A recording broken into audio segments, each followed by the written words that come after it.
इस संसार में आने का सभी का एक निश्चित उद्देश्य होता है।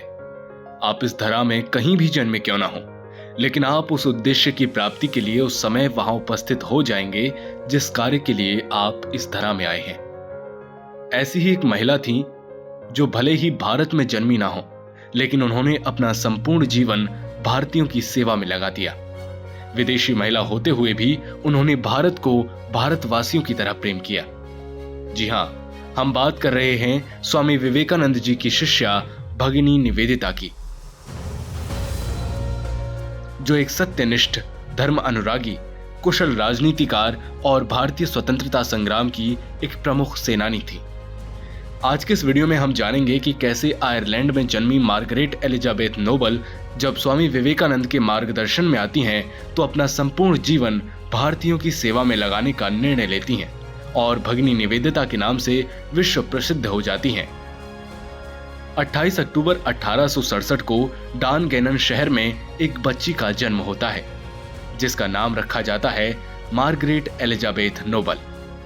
बाल्यकाल में ही पिता का निधन हो जाने के कारण उनके नाना हैमिल्टन ने उनका पालन पोषण किया, जो आयरलैंड स्वतंत्रता आंदोलन के एक विशिष्ट नेता थे।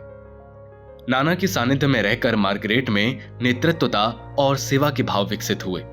स्कूली शिक्षा समाप्त कर 17 वर्ष की अल्प आयु में ही उन्होंने शिक्षिका का जीवन धारण कर लिया और शिक्षा के प्रचार प्रसार में जुट गईं। कुछ ही समय में उन्होंने विंबलडन में एक विद्यालय की स्थापना कर अपनी पद्धति से शिक्षा देना शुरू कर दिया और बहुत ही कम समय में ही सुशिक्षिका के रूप में चारों ओर सुविख्यात हो गईं।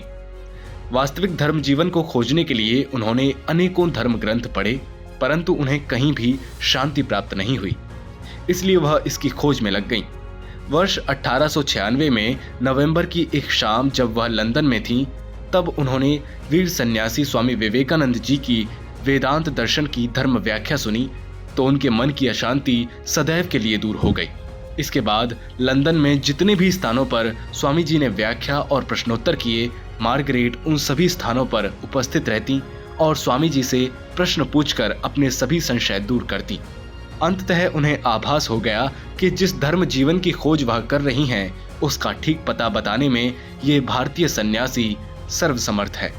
28 जनवरी 1898 को अपना सब कुछ त्याग कर मार्गरेट स्वामी जी के भारत गठन के कार्य में योगदान करने हेतु भारत पहुंची और उनके सानिध्य में धर्म और राष्ट्र निर्माण की राह पर निकल पड़ी।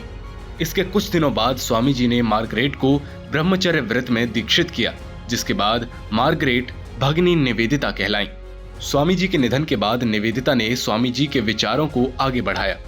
तत्कालीन समय में अंग्रेजों द्वारा भारतवासियों पर हो रहे अत्याचार से निवेदिता अत्यंत व्यथित हुई और उन्होंने भारतीयों को जागृत करने में महत्वपूर्ण भूमिका निभाई।